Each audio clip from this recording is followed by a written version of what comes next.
നമസ്കാരം. Learn with അമ്പിളി എന്ന ക്ലാസ്സിലേക്ക് ഏവർക്കും സ്വാഗതം. ഇന്ന് നമ്മൾ പഠിക്കാനായി പോകുന്നത് ഇതാണ്. 10ാം തരം തുല്യതാ മലയാളം റോബിൻ കുരുവികൾ പാടുന്നില്ല. പഠന പ്രവർത്തനങ്ങൾ. ഒരു കാര്യം പറയുന്നത് എല്ലാവരും ഒന്ന് ശ്രദ്ധിക്കൂ. ഞാൻ ഇതിനു മുൻപ് റോബിൻ കുരുവികൾ പാടുന്നില്ല എന്ന പാഠത്തെ ആസ്പദമാക്കിയിട്ട് ചോദ്യങ്ങളും ഉത്തരങ്ങളും നൽകിയിട്ടുണ്ട്.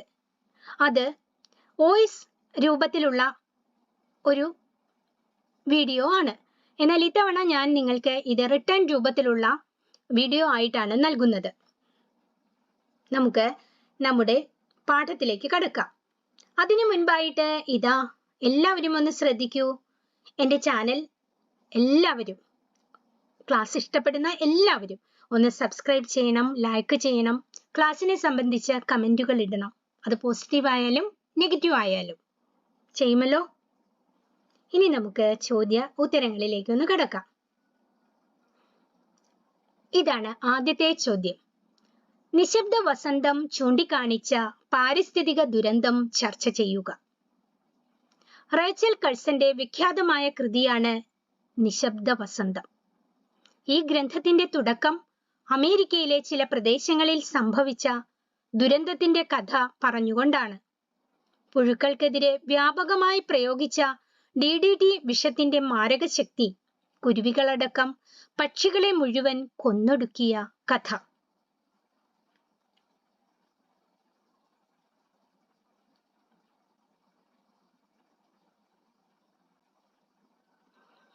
വസന്തകാലം പ്രകൃതി മുഴുവൻ പൂക്കളാൽ നിറഞ്ഞതും തേൻ നുകരാൻ എത്തുന്ന ശലഭങ്ങളും വിവിധ ഇനം പക്ഷികളും അവയുടെ കളകൂജനം കൊണ്ട് സുന്ദരവുമാണ്. എന്നാൽ എഴുത്തുകാരിയുടെ അഭിപ്രായത്തിൽ പക്ഷികളുടെ തിരിച്ചുവരവിന്റെ ആരവങ്ങളില്ലാതെയാണ്, നിശബ്ദമായിട്ടാണ് വസന്തം വരുന്നത് എന്നാണ്. കാരണം പക്ഷികളെല്ലാം കൊന്നൊടുക്കപ്പെട്ടിരിക്കുന്നു. ഒരു പ്രയോജനത്തിന്റെ ഫലം മറ്റൊന്നിന്റെ നാശം എന്ന വസ്തുതയാണ് ഇവിടെ സംഭവിച്ചത്.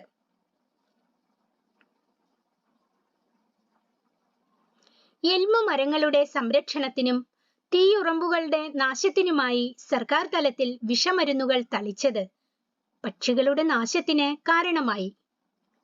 പക്ഷികളുടെ കളകൂജനങ്ങൾ കൊണ്ട് നിറഞ്ഞിരുന്ന ഉഷസ്സുകൾ നിശബ്ദമായി എന്നാണ് എഴുത്തുകാരി പറയുന്നത്.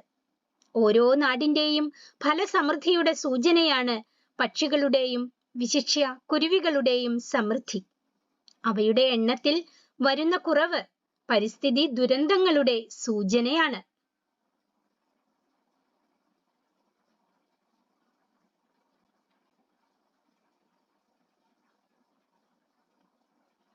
സസ്യങ്ങളിലെ കീടങ്ങളെ നശിപ്പിച്ചും പരജീവി വാഹകരെ തിന്നൊടുക്കിയും നമ്മെ സംരക്ഷിക്കുന്ന കുരുവികൾ ഇല്ലാതെ വന്നാൽ അത് തീർച്ചയായും നമ്മുടെ ജൈവസമ്പത്തിനെ ബാധിക്കും.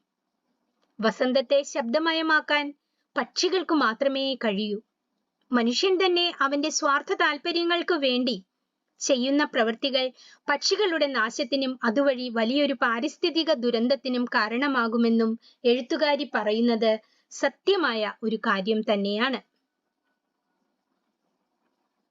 അടുത്ത ചോദ്യത്തിലേക്ക് പോകാം അല്ലേ? ചോദ്യം ഇതാണ്.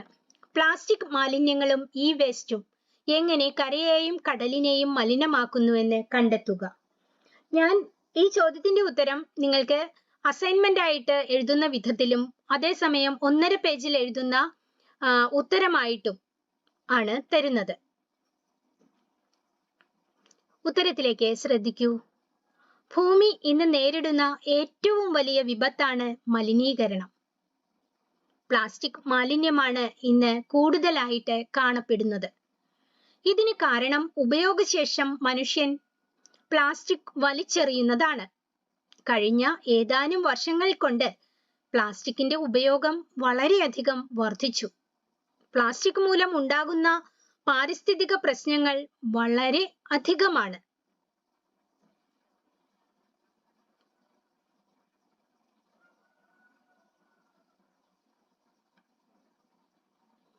പ്ലാസ്റ്റിക്കിൽ അടങ്ങിയിരിക്കുന്ന ചില രാസവസ്തുക്കൾ മനുഷ്യനും മൃഗങ്ങൾക്കും ചെടികൾക്കും അപകടകാരിയായ വിഷമാണ്. കൂടാതെ പ്ലാസ്റ്റിക് മണ്ണിൽ 4000 മുതൽ 5000 വർഷം വരെ നശിക്കാതെ ഇരിക്കുന്നു. പ്ലാസ്റ്റിക്കിൽ നിന്നും ചില വിഷാംശങ്ങൾ കുടിവെള്ളത്തിൽ കലരുകയും പലതരം മാരക രോഗങ്ങൾ നമുക്കുണ്ടാകുന്നതിന് കാരണമാകുകയും ചെയ്യുന്നു. പ്ലാസ്റ്റിക് പാത്രങ്ങളിൽ ഭക്ഷണം സൂക്ഷിക്കുന്നതും ഭക്ഷണം പാകം ചെയ്യുന്നതും രോഗങ്ങൾക്ക് വഴിതെളിക്കുന്നു. പ്ലാസ്റ്റിക് കത്തിക്കുമ്പോൾ ഉണ്ടാകുന്ന ഡയോക്സിൻ എന്ന വിഷം വായു മലിനീകരണം ഉണ്ടാക്കുന്നതിന് പുറമെ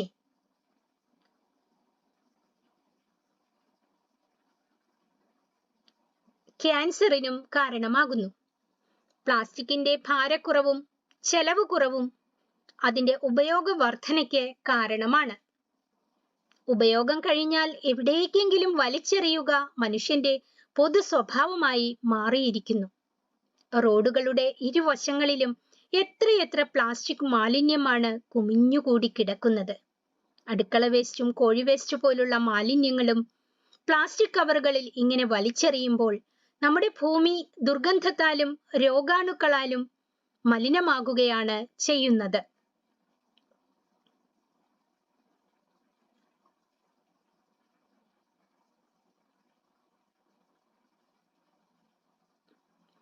മനുഷ്യൻ എവിടെയുണ്ടോ അവിടമെല്ലാം മലിനമാകുകയാണ്.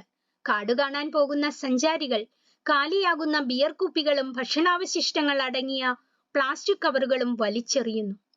കുപ്പിച്ചില്ലുകൾ കാലിൽ തറച്ചു കയറി കാട്ടാനകൾ മരണപ്പെടുന്നതായി പ്രസിദ്ധ ആന ഡോക്ടറായ ഡോക്ടർ കൃഷ്ണമൂർത്തി പറയുന്നുണ്ട്. കൂടാതെ മരണമടഞ്ഞ ഒരു മാനിന്റെ പോസ്റ്റ്മോർട്ടം ചെയ്തപ്പോൾ അതിന്റെ വയറ്റിൽ വളരെയധികം പ്ലാസ്റ്റിക് കണ്ടു എന്നും അദ്ദേഹം രേഖപ്പെടുത്തുന്നു. മനുഷ്യൻ വലിച്ചെറിയുന്ന ഭക്ഷണാവശിഷ്ടങ്ങൾ കഴിക്കുമ്പോൾ ഭക്ഷണത്തോടൊപ്പം പ്ലാസ്റ്റിക്കും മാനിന്റെ വയറ്റിൽ ചെന്നതാണ് ഇതിനു കാരണം.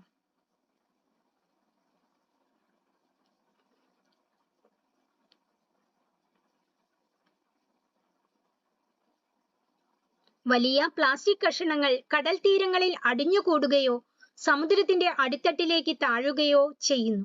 ഇവ സമുദ്രജീവികൾക്ക് നേരിട്ട് ദോഷം ചെയ്യും. പ്രമുഖ സമുദ്ര ഗവേഷകനായ തോറിയാർസൺ പറയുന്നത് സമുദ്രത്തിന്റെ ഏറ്റവും ഉൾഭാഗത്ത് പോലും പ്ലാസ്റ്റിക് മാലിന്യം കാണുവാൻ സാധിച്ചു എന്നാണ്. കര മാത്രമല്ല, കടലും പ്ലാസ്റ്റിക് മാലിന്യത്തിൽ നിന്നും മുക്തമല്ല എന്നാണ് ഇതിൽ നിന്ന് മനസ്സിലാക്കേണ്ടത്.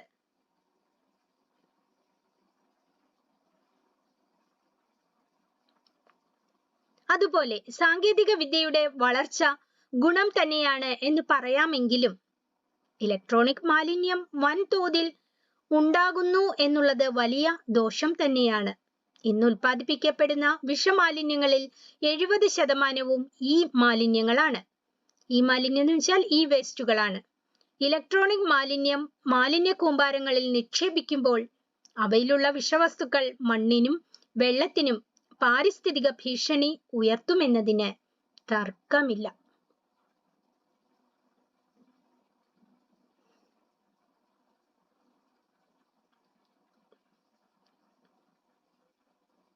അതിനാൽ പാരിസ്ഥിതിക അപകട സാധ്യതകൾ കുറയ്ക്കുന്നതിന് പ്ലാസ്റ്റിക് ഈ വേസ്റ്റ് മാലിന്യങ്ങൾ പുനരുപയോഗം ചെയ്യേണ്ടതാണ്. കൂടാതെ പ്ലാസ്റ്റിക് മാലിന്യത്തിന്റെ ഉൽപാദനം തടയുകയോ കുറയ്ക്കുകയോ ചെയ്യുന്നതിനുള്ള നടപടികൾ ഭരണതലത്തിൽ നിന്ന് ഉണ്ടാകണം. അത്രയുമാണ് നമ്മുടെ ആ ചോദ്യത്തിന്റെ ഉത്തരമായിട്ട് ഞാൻ നൽകുന്നത്. ഇനി നമുക്ക് അടുത്ത ചോദ്യത്തിലേക്ക് കടക്കാം. ചോദ്യം ഇതാണ്: കൊടിയ ചൂഷണങ്ങളുടെയും അമിത ഉപഭോഗങ്ങളുടെയും ഫലമായി ഭൂമിക്കുണ്ടാകുന്ന ആഘാതങ്ങളുടെ വാർത്തകളും ചിത്രങ്ങളും ശേഖരിച്ച് മറ്റുള്ളവരുമായി ചേർന്ന് വിശകലനം ചെയ്യുക. ഞാനിവിടെ ആ ഭൂമിയുടെ ചൂഷണം, അതുകൊണ്ടുള്ള ആഘാതങ്ങൾ, ഇവ മാത്രമാണ് നിങ്ങൾക്ക് നൽകുന്നത്. ചിത്രങ്ങൾ തരുന്നില്ല. അപ്പോൾ ഇതും ഞാൻ അസൈൻമെന്റ് രൂപത്തിലാണ് നിങ്ങൾക്ക് തരുന്നത്. കൂടാതെ ഇതേ ഉത്തരം നിങ്ങൾക്ക് 1.5 പേജിൽ എഴുതി മാർക്ക് വാങ്ങിക്കാവുന്നതുമാണ്. ഉത്തരം നോക്കാം. മനുഷ്യന്റെ നിലനിൽപ്പിന്റെ അടിസ്ഥാനം പ്രകൃതിയാണ്. പ്രകൃതി വിഭവങ്ങളെ ആശ്രയിച്ചാണ് മനുഷ്യരും മറ്റു ജീവജാലങ്ങളും ഭൂമിയിൽ ജീവിക്കുന്നത്. മനുഷ്യൻ അവന്റെ സ്വാർത്ഥ ലാഭത്തിനു വേണ്ടി പ്രകൃതിയെ നശിപ്പിക്കുന്ന അവസ്ഥയാണ് ഇന്നുള്ളത്. മാതൃഭാവത്തോടെ ജീവിവൃന്ദങ്ങളെ പരിചരിച്ച ഭൂമിയെ സർവ്വ ചൂഷണങ്ങൾക്കും വിധേയമാക്കി ആസന്ന മരണയാക്കി തീർത്തതിന്റെ പൂർണ്ണ ഉത്തരവാദിത്വം മനുഷ്യനു തന്നെയാണ്.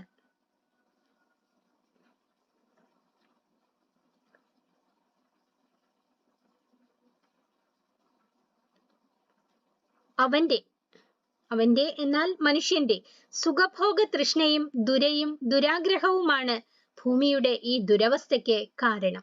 ONV കുറുപ്പ് ഭൂമിക്കൊരു ചരമഗീതം എന്ന കവിതയിൽ ഇനിയും മരിക്കാത്ത ഭൂമി, ഇത് നിന്റെ എന്റെയും ചരമ ശുശ്രൂഷയ്ക്കായി ഹൃദയത്തിൽ ഇന്നേ കുറിച്ച ഗീതം എന്നു പാടുന്നത് ഭൂമിയുടെ ആസന്നമായ മരണത്തെ ഓർത്തിട്ടാണ്. മനുഷ്യൻ മലകൾ ഇടിച്ചു നിരത്തുന്നു, പുഴകൾ മാലിന്യം കൊണ്ട് നിറയ്ക്കുന്നു.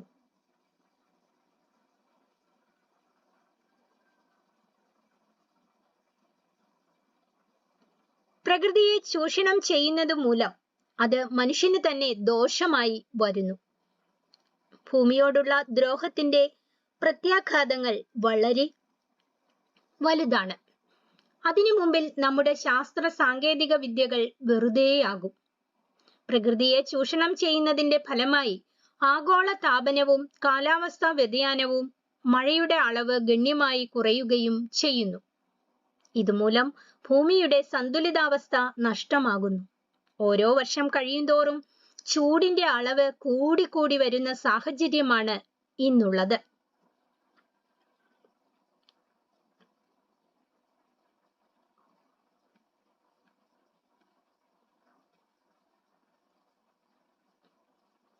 വ്യവസായവൽക്കരണത്തിന്റെ ഫലമായി അന്തരീക്ഷം മലിനമായി മാറുകയും കാർബൺ ഡൈ ഓക്സൈഡിന്റെ അളവ് കൂടുകയും ചെയ്യുന്നു. ഇതുമൂലം അന്തരീക്ഷത്തിന്റെ ചൂട് കൂടുകയും ശുദ്ധവായുവിനായി അടുത്ത തലമുറ അലയേണ്ടി വരികയും ചെയ്യും. പറഞ്ഞു കേൾക്കുന്നത് ഇതാണ്, ഇനിയും ഒരു ലോകമഹായുദ്ധം ഒരുപക്ഷെ വെള്ളത്തിനു വേണ്ടിയാകാം എന്ന്. നമ്മൾ പ്രകൃതിയോട് ചെയ്യുന്ന ക്രൂരതയുടെ ഫലമാണ് നമ്മുടെ നാട്ടിൽ ഇപ്പോൾ ഉണ്ടായിക്കൊണ്ടിരിക്കുന്ന പ്രളയവും ഉരുൾപൊട്ടലും എല്ലാം. വയനാട്ടിലെ ചൂരൽമലയിൽ ഉണ്ടായ ഉരുൾപൊട്ടൽ എത്ര ഭീതിജനകമായിരുന്നു. രാത്രി സുഖനിദ്രയിലായിരുന്ന എത്രയോ ആളുകളുടെ ജീവനും സ്വത്തുവകകളുമാണ് ആ ഉരുൾപൊട്ടലിൽ നഷ്ടമായത്.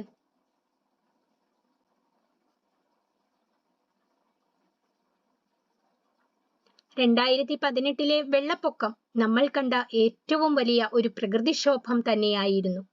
എന്തെല്ലാം നാശനഷ്ടങ്ങളാണ് അന്ന് നമുക്കുണ്ടായത്. ഇങ്ങനെയാണെങ്കിലും മനുഷ്യൻ പഠിക്കുന്നില്ല. അവൻ നീചമായ പ്രവൃത്തികൾ വീണ്ടും തുടരുന്നു. ഇത് തുടർന്നാൽ വരും കാലങ്ങളിൽ വലിയ ദുരന്തങ്ങളെ നമ്മൾ നേരിടേണ്ടി വരും.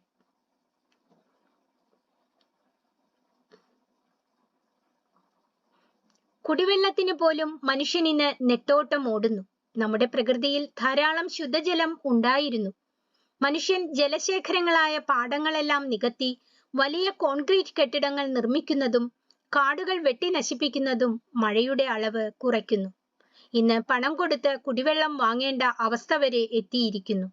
വെള്ളപ്പൊക്കം, വരൾച്ച, ഉരുൾപൊട്ടൽ, ഭൂമികുലുക്കം തുടങ്ങി എല്ലാ പ്രകൃതിക്ഷോഭങ്ങൾക്കും കാരണം ഒരു പരിധിവരെ മനുഷ്യന്റെ ഭൂമിയോടുള്ള ചൂഷണമാണെന്ന് പറയാം.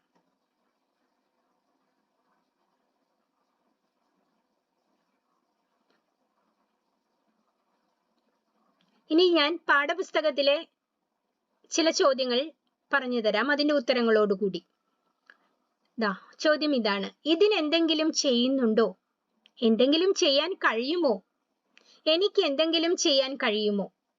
ആരുടെ വാക്കുകളാണിത്? ഇവിടെ അർത്ഥമാക്കുന്നത് എന്ത്? ഉത്തരം, ഇല്ലിനോയിലെ ഹിൻസ്ഡേൽ പട്ടണത്തിലുള്ള പക്ഷികളെ സ്നേഹിക്കുന്ന വീട്ടമ്മയുടെ വാക്കുകളാണിത്.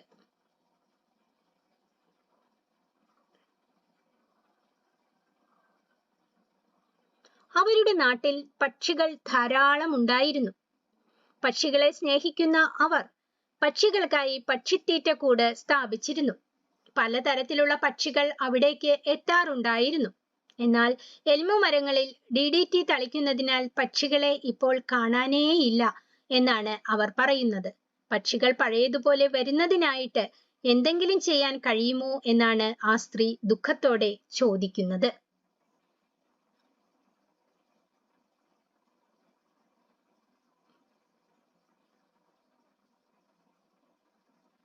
അടുത്ത ചോദ്യം. അത് അലൗകിക വിചിത്രവും ഭീതിജനകവുമായിരുന്നു. ഇവിടെ പറയുന്നത് എന്താണ്? ഏത് കാര്യത്തെക്കുറിച്ചാണ് ഇപ്രകാരം പറയുന്നത്? അലബാമയിലുള്ള ഒരു സ്ത്രീ അവരുടെ ഒരു കുഞ്ഞു പിറന്ന പെൺകുതിരയെ ലാളിക്കാൻ പ്രഭാതത്തിൽ എഴുന്നേൽക്കുക പതിവായിരുന്നു. പക്ഷികൾ പ്രഭാതത്തിൽ ഉണർന്ന് ശബ്ദമുണ്ടാക്കുക പതിവാണ്. എന്നാൽ ഒരൊറ്റ പക്ഷിയുടെ പാട്ടിന്റെ നാദവും കേൾക്കാൻ സാധിച്ചില്ല എന്ന് അവർ പറയുന്നു. ആ നിശബ്ദതയെയാണ് അലൗകിക വിചിത്രവും ഭീതിജനകവുമായിട്ട് അവർക്ക് അനുഭവപ്പെട്ടത്.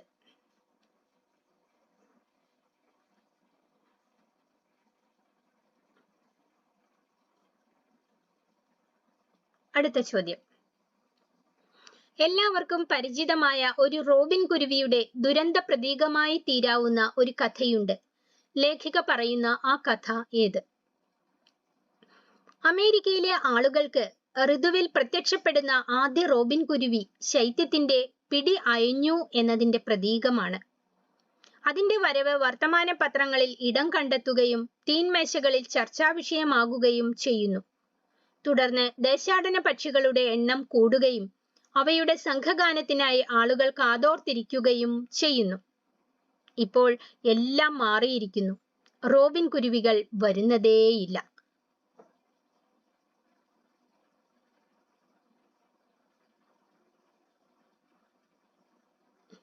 അടുത്ത ചോദ്യം. എന്നാൽ അവയെ രക്ഷിക്കാനുള്ള വിഫല ശ്രമത്തിൽ നമ്മുടെ നിരവധി ഇനം പക്ഷികളുടെ സംഘങ്ങളെ വംശനാശത്തിന്റെ ഇരുട്ടിലേക്ക് തള്ളിയിടുക എന്നത് അതിനേക്കാൾ ഇരട്ടി ഖേദകരമാണ്. ഇവിടെ അർത്ഥമാക്കുന്നത് എന്താണ്? ഉത്തരം.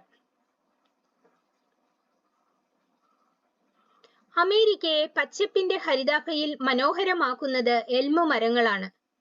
ഇപ്പോൾ ആ മരങ്ങളെ അവയുടെ നാശത്തിന് വഴിയൊരുക്കുന്ന ഒരു ഗുരുതര രോഗം പിടികൂടിയിരിക്കുന്നു.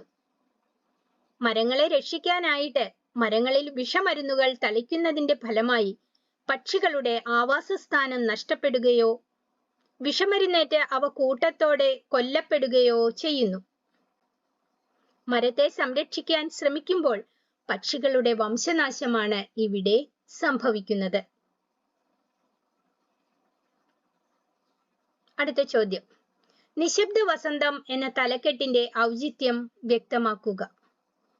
പ്രകൃതി ഭംഗി നിറഞ്ഞു നിൽക്കുന്ന കാലമാണ് വസന്തം. ഒരു പുൽച്ചെടിയുടെ തുമ്പിൽ പോലും പൂ വിരിയുന്ന കാലം. പൂക്കളെ പോലെ പ്രകൃതിയുടെ സൗന്ദര്യമാണ് പക്ഷികൾ. വസന്തകാലത്തിൽ പക്ഷികളുടെ കളകൂജനങ്ങൾ കൊണ്ട് മുഖരിതമായിരിക്കും പ്രകൃതി.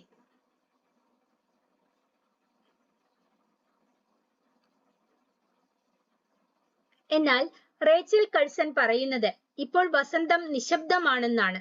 കാരണം പക്ഷികളില്ല എന്നതു തന്നെ. എൽമു മരങ്ങളെ രക്ഷിക്കാനായിട്ട് വിഷമരുന്നുകൾ തളിച്ചതിനാൽ പക്ഷികളെല്ലാം കൊല്ലപ്പെടുകയോ തിരിച്ചു വരാത്ത വിധം എവിടേക്കോ പോവുകയും ചെയ്തിരിക്കുന്നു. പക്ഷികളുടെ ശബ്ദങ്ങളില്ലെങ്കിൽ പ്രകൃതി നിശബ്ദമായിരിക്കും. അതിനാൽ ഈ തലക്കെട്ട് ഉചിതം തന്നെയാണ്.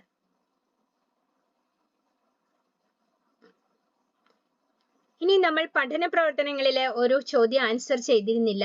ചോദ്യം ഇതാണ്: നിങ്ങളുടെ അറിവിൽപ്പെട്ടതും അപ്രത്യക്ഷമായി കൊണ്ടിരിക്കുന്നതുമായ സസ്യങ്ങളുടെയും ജന്തുക്കളുടെയും ഒരു പട്ടിക തയ്യാറാക്കുക. ധാരാളം ജന്തുക്കളും സസ്യങ്ങളും വംശനാശം നേരിട്ടുകൊണ്ടിരിക്കുന്നത് മാത്രമല്ല, വംശനാശം സംഭവിച്ചതുമാണ്. അതിൽ ചിലതിന്റെ മാത്രം പേരുകൾ ഞാൻ ഇവിടെ നിങ്ങൾക്ക് നൽകാം.